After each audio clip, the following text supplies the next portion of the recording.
এই কিরা আমার বউ চুরি করবি তুই তুই বউ চুরি করবি আমার বাড়ির সামনে যা গান গাবি আর গান গাবি আর এক কাপ চা দে তো, দেখি জিব্বা স্বাদ আছে কিনা।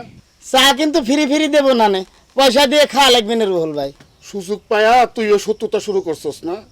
আমি ওষুধ হিসাবে এক কাপ চা চাইছি, সেইটা না দিয়া তুই আগে বিলের কথা শোনাই দিবি। তুই এত নিষ্ঠুর কে রে মজনু, এত নিষ্ঠুর কে? এমন কথা করছে যেন ওষুধ কিনতে পয়সা লাগে না, তাই না? এই চিনি দাও।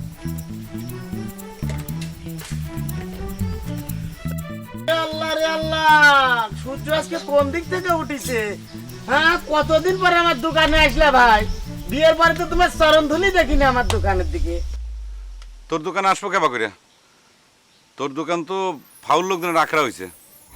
কি করবো ভাই, সব ধরনের লোকই তো দোকানপাটে আসে। বসো বসো। রুহুল মিয়া, কি পরীক্ষার রেজাল্ট কি? আমার বাড়ির সামনে গেছিলে না পরীক্ষার রেজাল্ট আনার জন্য? কি রুহুল ভাই তো জবান বন্ধ হয়ে গেছে, মালা আপার হিসাবে জিবা খুশি খুশি পড়তেছে, বুঝছেন? মুখ সামলায় কথা কইস মজনু। মানুষের বিপদ দেখা যারা খুশি হয়, তাগর মতো খারাপ মানুষ আর হয় না। এই মজনু, এই মালাক নিয়ে কি করা যায় কত? সে তো আমাকে একই ধরনের অভিশাপ দিছে। এ নিয়ে চিন্তা করার দরকার নেই তো সুজন ভাই, তোমার জবান তো ঠিকই আছে। অনেকদিন পর আমার দোকানে আসলে এখন কও এই রং চা দেবো নাকি দুধ চা দেবো? আর আমার দোকানে আসা বন্ধ করে দিলে কিসের জন্য কত দেখি। কে দোকানে আসে না বুঝিস নি চ্যাংরা? ঘরের মধ্যে সুন্দরী বউ মানে আমার সুন্দরী ভাবি সারাটাক্ষণ বসে বসে পাহারা দেয়। কেউ যদি আসি বক চুরি করলে চলে যায়।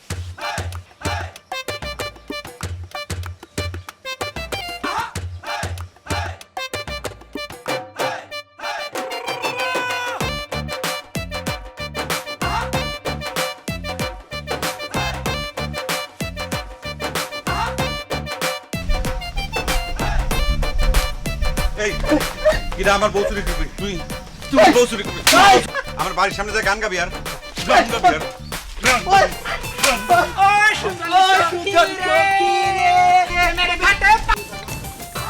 সুজন ভাই,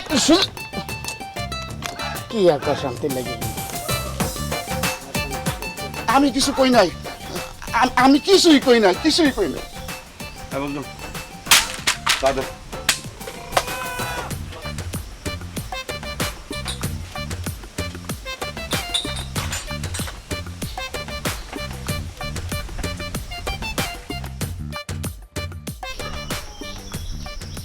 ও মালা আপা, বাড়িতে আছো?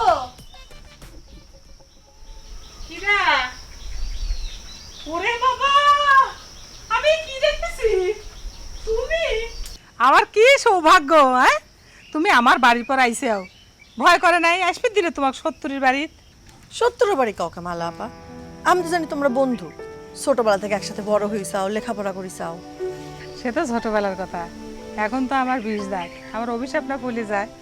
তোমার স্বামী তো কয় আমার অভিশাপে অভিশাপে নাকি সে প্রত্যেক বছর ফেল করেছে, এখনো নাকি আমার অভিশাপে তার জীবনের সব কিছু ধ্বংস হয়ে যাচ্ছে। তোমার বন্ধু একটা আস্থা পাগল। আসলে আমার বন্ধুর মাথা পাগল, কিন্তু তার জ্ঞানের নারী একেবারে টনটনা। তাছাড়া তোমার মতো এইরকম একটা সুন্দর মেয়েকে বশ করতে পারে, ঠিক কইছি না? তোমার দেখবে রাইলাম। ভয় করে নাই? 20 দাঁতের ভয়? বাদ দাও তো ঘোড়ার ডিমের কথা। আমি কিরকম পাগল দেখো, উঠে পর দাঁড়া থেকে থেকে গল্প করতেছি। আসো বসবে, আসো।